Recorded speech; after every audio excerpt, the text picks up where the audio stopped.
What's up, you guys? So today we're going to do add strings. So this question asks you, given two non-negative integers, num1 and num2, represented as a string, return the sum of num1 and num2 as a string. You must solve the problem without using any built-in library for handling large integers. For handling large integers. Oh, because maybe so an integer, there's some max value for an integer, so they're probably going to give us some test case that's very long. So no, so if you think if we have, just some integer that's long enough that it's beyond the max amount of for an integer, like we need to handle each element, each character in the string individually. Otherwise, we would get an int overflow if we tried to go. So say this is our input string, and let's pretend that this is too big for now, like this is beyond the size of an integer, then if we try to do this, we would get an overflow error because it's bigger than the max integer value. So we have to somehow process each character individually. So do the first one, do the second one, do the third one, So we can't just go, int num1 plus int num2 and then convert that back to a string. It's not going to work that way. So we have to figure out how to do this, how to process each character individually. Okay, so let's work with an example and see if we can come up with an algorithm to do this, where we're going to process each character in the string individually. Okay, let's see.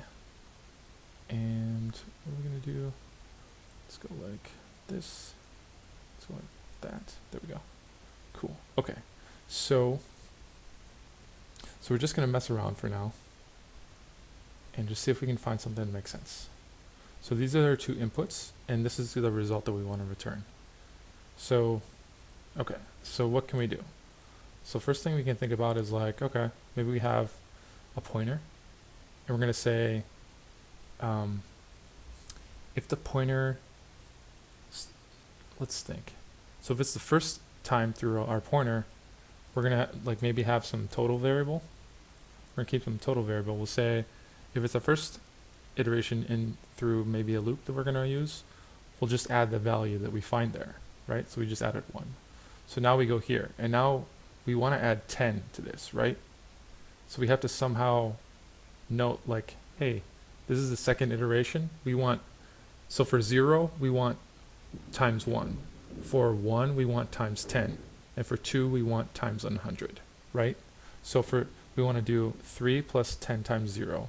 We want to do 3 times, all right, so this equals 1 times 10 raised to the 0 plus 1 times 10 raised to the 1, right? And so that equals 1 plus 10. And this one equals 1 times 10 raised to the 2, which is 100, plus 2 times 10 raised to the 1, which is 20. And this one equals 3 times 10 raised to the 0. And so look at the exponents, right? The exponents go 2, 1, 0. The exponents go, okay, so let's flip this around so it's the same order. Exponents go 1, 0. So what are the indexes of these strings? It goes 0, 1. It goes 0, 1, 2. So we've flopped the order of the indexes. If you flop the order of the indexes, that's the exponents that we need, right? The indexes go 0, 1, 2. The exponents go 2, 1, 0. So we could say, let's think about in English how we could get this value. We could say, let's think about in English. Let's do one at a time. How do we get this value in English? We say, for each index in the range of num, what are we going to do? We'll increment our total value by current value times 10 raised to, and what is the, so now we have to think about how do we get 2? We have 0, how do we get 2? Let's define, let's say n equals the len of our nums. Let's call this nums. So in this case, len of this guy is 3. Len of nums2 is 3. So how do we get 2 from 3? N minus 1 is 2. And then it has to change, right? It goes 2, 1, 0. So we also subtract I. So watch what happens here. So we're going to start I here. And okay, so what are we going to do? We're going to say for each index in the range of nums, so the index is going to go 0, 1, 2, right? For each of these, we're going to increment our total by the current value, so in this case 1, and we're going to multiply it by 10 times, and we'll also keep track of, let's keep track of n minus 1 minus I, and watch this, whoops, sorry about that. Okay, so we're going to line up the 1 with the digit, so n minus 1 minus I, it starts off as 3, is that what we want? It starts off as 2. Okay. So line up, so 3 is lined up with 1. That's how we know, that's how we're going to keep track of this guy. Okay. So we're going to take the current value, we're going to multiply it by 10 times, and we're going to raise it to an exponent of this guy, right?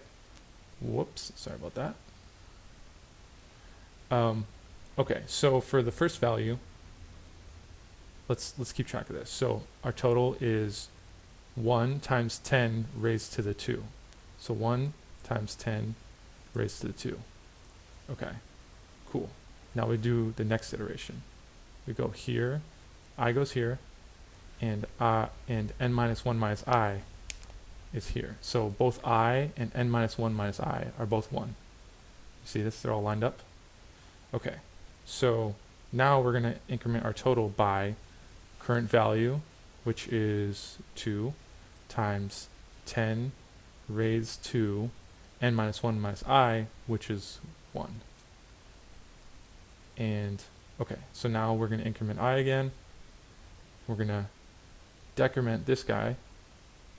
Remember, because n equals 3, minus 1 is 2, minus I, in this case, is 2. So n minus 1 minus I is 0. So what are we going to do on this point? We're going to say, current value, which is 3. We're going to do 3 times 10 raised to n minus 1 minus I, which is 0. Okay, and what does that equal?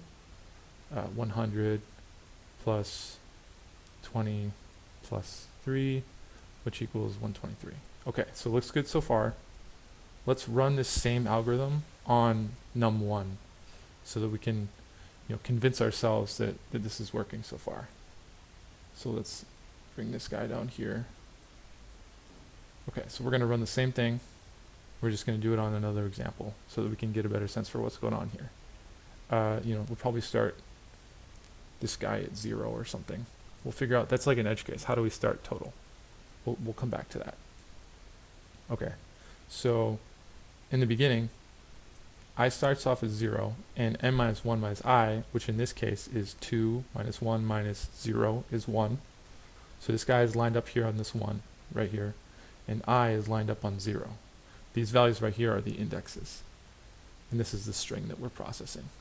Okay, so for each index and range of nums, what are we going to do? We're going to add current value. We're going to add current value, which is 1 times 10 raised to n minus 1 minus I, which is 1. Okay, cool. All right, we're going to move up I, we're going to move down n minus 1 minus I, and where are we at right now? We're here. We're saying, okay, current value. What's the current value? It's 1 again. It's 1 again, right? So we're going to do current value 1 times 10 raised to n minus 1 minus I, which is 0. Okay, and what does that equal? 10 plus 1, which equals 11. So we found 11 for num1, we found 123 for num2. If you add those two together, we're going to get 134. But now we have an integer, and we need to, so we'll return at the end, we're going to keep track of our total, and we're going to, at the end, we're just going to turn it back into a string. We're going to go like that. And the only reason, so we're allowed to do that here, the idea is, I can guarantee there's going to be a test case where the input is going to be some very long string representation of a number, something that wouldn't fit into an integer. So we can't just go like this. We cannot go int, because we're going to get, there's a max size, and you can't put something bigger inside of an integer. That's just how most programming languages work. Okay, so we've got kind of an idea for what we're going to do here. We have some little edge cases, like what are we going to start total as? Does anything different happen when I equals 0? But we have some idea. Like we're gonna have this little pointer right here, which is going to start here, and n minus 1 minus I, which we're keeping track of as well. So this is kind of like our exponent. Maybe we could go like this to make it clear. Exponent equals n minus 1 minus I, and then we can, maybe this is a little bit clearer. I think this is actually clearer. Like, what is n minus 1 minus I? Well, it's going to be the exponent that we're going to raise 10 to. Okay, so anything else? Okay, so we need to figure out what are we going to do with total. Let's see what happens if we set total to 0. Is that going to work for us? So let's try. So let's say total starts off as 0. And okay, so n minus 1 minus I, well, let's call this, now it's going to be a little bit easier. Let's call this E to make it easy. Okay, so E equals 3 minus 1, which is 2, minus I equals 0, so 2. E equals 2. Okay, so for each index in range of nums, exponent in this case equals 2, and total is going to equal current value, which is 1, or 0 plus 1 times 10 raised to the exponent, which is 2. Okay, so it looks like it's going to work. Yeah, so because this is the first value here, and we can just check. We'll do one more to check that it's the same. Okay, and we'll say, okay, exponent in this case is 1. We're going to say total is going to be current value, which is 2, times 10 raised to the exponent, which is 1. Okay, so we've got, we've done these two values. We see that, okay, starting at 0 with total, it's going to work. Okay, so now we need to modify this. We need to change this to Python code. So how are we going to iterate over, we have two inputs, num1 and num2. So we have to do this guy right here. We need another for loop for num in, we can just go like this, num1, num2. So that's going to iterate over each one of them. And we'll go like this. And now we have to extract out. So now there's another issue. So after we do, let's say we get finished num1.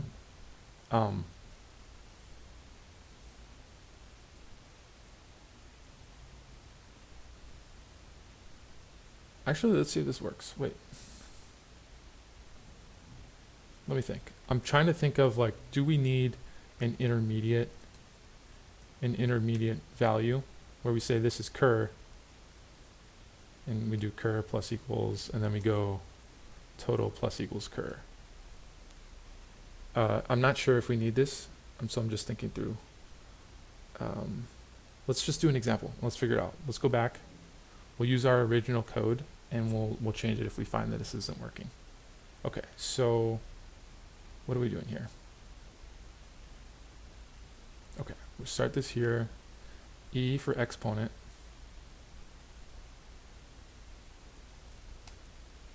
We're going to keep track of total. total equals 0. Total equals 0. So we're going to walk through our example again. Okay. Cool.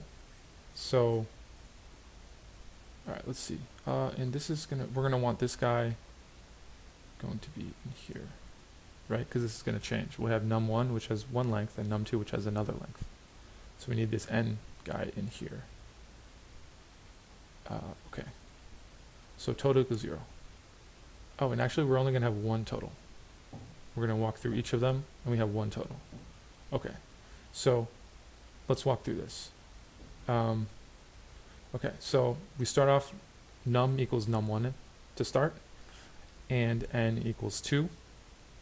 And so for each index in the range of num,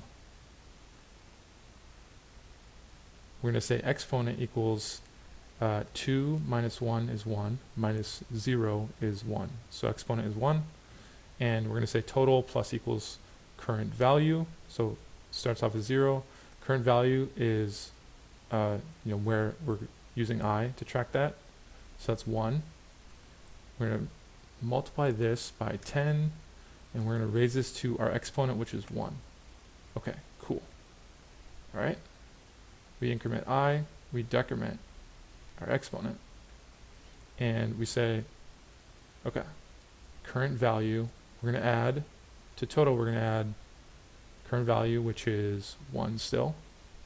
And we're going to raise it to 10 times our exponent, which is 0.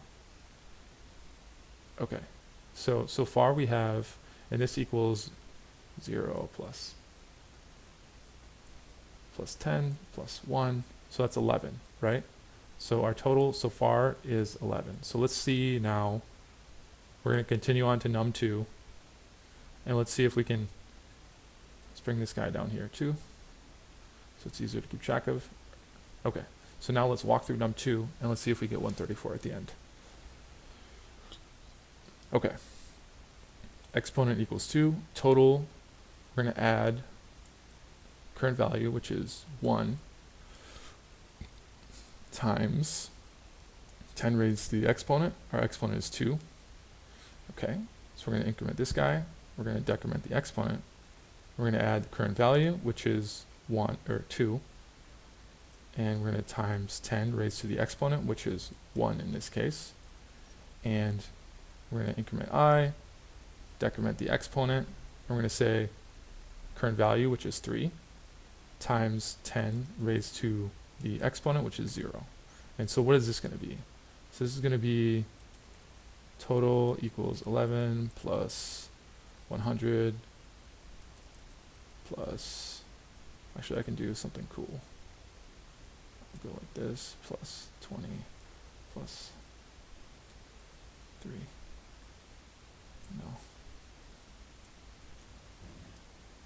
No, it didn't work. All plus. There we go. Okay. So, and what does this equal? Total equals 120, 131, plus 3, 134. Okay, cool. So it's going to work. And then we just turn this, we turn this guy into a string at the end. So it looks like this guy's going to work. So we kind of started off with pseudocode. We started off just walking through the examples, thinking in our head, like, what would I do if I had, like Legos, if I had this in front of me, what would I be doing? And how would I be keeping track of this? We thought about that. We wrote that down in semi Python code, and now we need to so we can go ahead and switch this up and translate this to actual Python. So let's copy this. Let's put this here, and so now we need to clean this up, turn it into some real Python.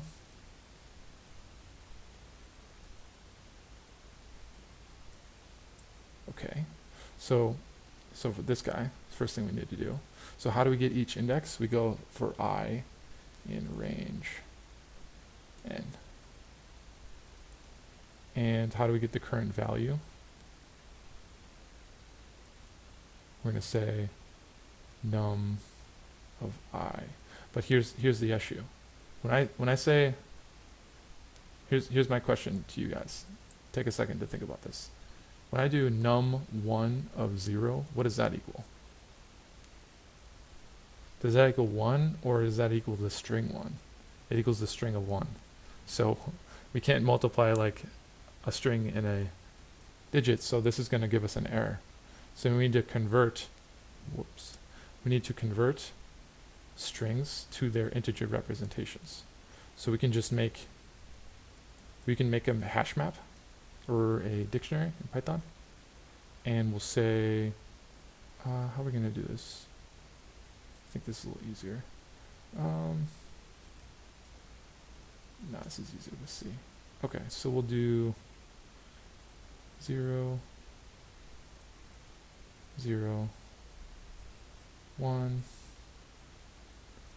1, 2. This is the tedious part. It's okay. 3. And why are we doing this? Because we need to convert strings to integers to do addition and multiplication, that type of thing. 4. I mean, to make this mapping, so that we know when we have, like, you know, a string of 5, what value should we use? We should use 5. 6, 7. Whoops. 8, and last digit 9.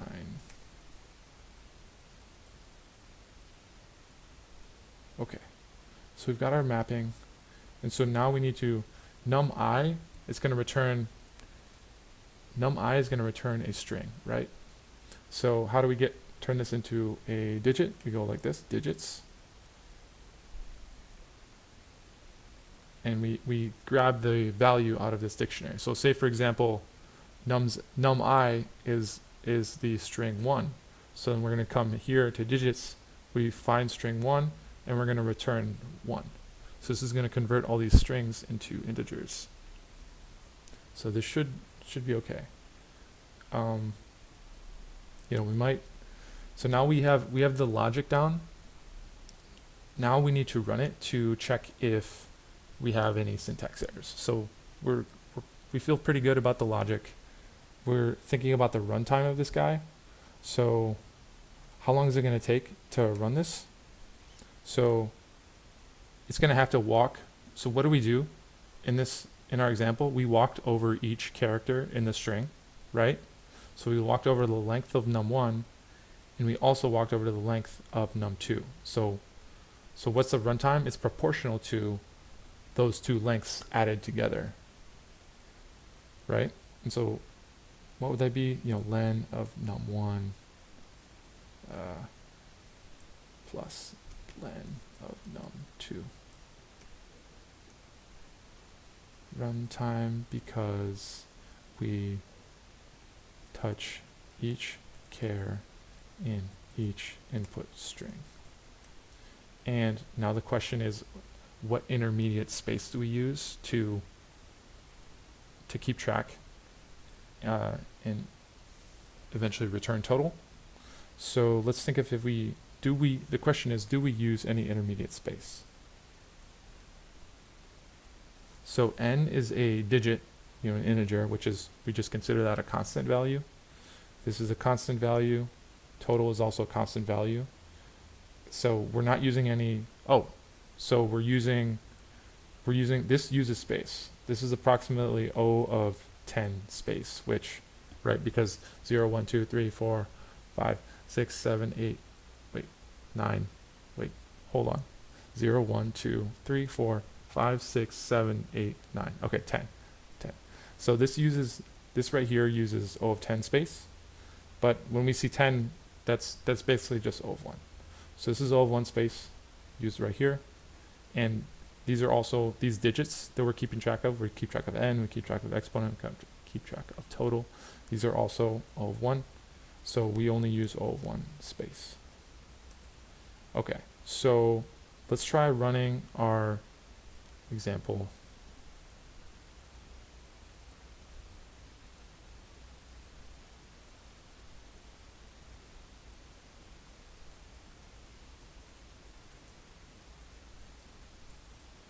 Okay, so we're going to do add strings, and we're going to call this on num1, num2, and we're going to print this, and this should equal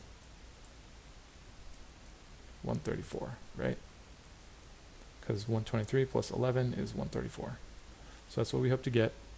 Let's give it a shot, see what happens. Okay, nums is not defined. You know, we have those syntax errors. We gotta clean them up. Let's double check, make sure we don't have any other ones, any silly ones. Let's see. Looks good so far. Let's see. Okay, so there we go. So we got 134. As expected, our runtime is len. The length of our inputs added together.